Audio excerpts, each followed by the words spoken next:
ডাক্তারদের ডাক্তারি শেখাচ্ছে এআই।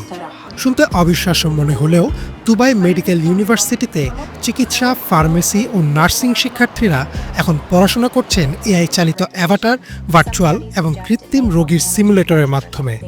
বিশ্ববিদ্যালয় কর্তৃপক্ষ বলছে, ভবিষ্যতের চিকিৎসকদের প্রস্তুত করতেই শিক্ষায় যুক্ত করা হয়েছে এআই প্রযুক্তি।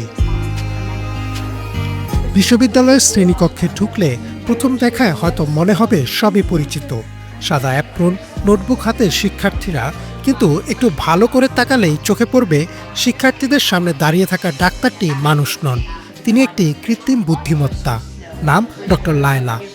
ক্যাম্পাসের একটি গ্রিন হাউসে শিক্ষার্থীরা গবেষণা করেন প্রাকৃতিক ও ভেষজ ওষুধ নিয়ে।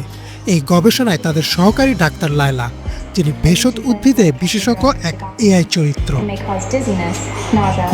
শিক্ষার্থীরা বলেন, তারা সবসময় বিভিন্ন তথ্যের জন্য ডাক্তার লায়লার সাথে পরামর্শ করেন।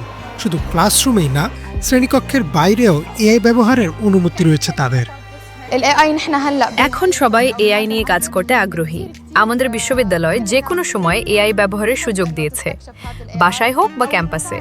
এতে প্রতিটি ভেষজ উদ্ভিদ সম্পর্কে প্রশ্ন করা সহজ হয়েছে। কিভাবে ওষুধ তৈরি করা যায় বা কোনো রোগীকে কিভাবে চিকিৎসা দিতে হয়, সব জানতে পারছি। অভিজ্ঞতাটা সত্যিই দারুণ। শুধু ভেষজ গবেষণা নয়, ক্লিনিক্যাল প্রশিক্ষণেও ব্যবহৃত হচ্ছে এআই। হাসপাতালের বিছানায় শুয়ে থাকা মানুষের মতো দেখতে ম্যানিকুইন, যার নাম এন্ড্রু, সে কাশি দেয়, প্রশ্নের উত্তর দেয়, এমনকি রোগের লক্ষণও বলে। শিক্ষার্থীরা তাকে পরীক্ষা করেন, সিদ্ধান্ত নেন, ভুল হলে সঙ্গে সঙ্গেই শিখে নেন। আমরা এখনো হাসপাতালে যাইনি, ক্লিনিক্যাল রোটেশনও নেই, কিন্তু অ্যান্ড্রুর সঙ্গে কাজ করতে গিয়ে মনে হয় আমরা সত্যি ডাক্তার। বাস্তব পরিস্থিতিতে কিভাবে সিদ্ধান্ত নিতে হয় সেটা শিখেছি, ভুল করার সুযোগ না রেখে। বিশ্ববিদ্যালয়ের এই এআই ব্যবস্থাপনার পেছনে কাজ করছেন এআই ও ইনোভেশন লিড ইঞ্জিনিয়ার হেসালুতা। তিনি বলেন, অ্যাভাটারগুলো সাধারণ কোনো চ্যাটবট নয়। আমরা চেয়েছিলাম এরা যেন আমাদের ফ্যাকাল্টির অংশ হয়।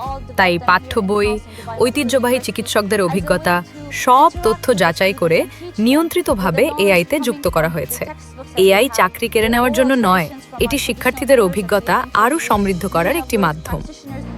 বিশ্ববিদ্যালয়ের তথ্য মতে এআই ব্যবহারের ফলে ক্লাসরুমের শিক্ষাদানের সময় কমেছে প্রায় 20 থেকে 30%। মানুষের স্পর্শ, সিদ্ধান্ত আর সহানুভূতির জায়গা হয়তো কখনোই পুরোপুরি দখল করে নিতে পারবে না কৃত্রিম বুদ্ধিমত্তা, কিন্তু দুবাইয়ের এই ক্লাসরুমগুলো বলছে, ভবিষ্যতে ডাক্তার গড়ার পথে এআই এখন আর কল্পনা নয়, বরং বাস্তবতা।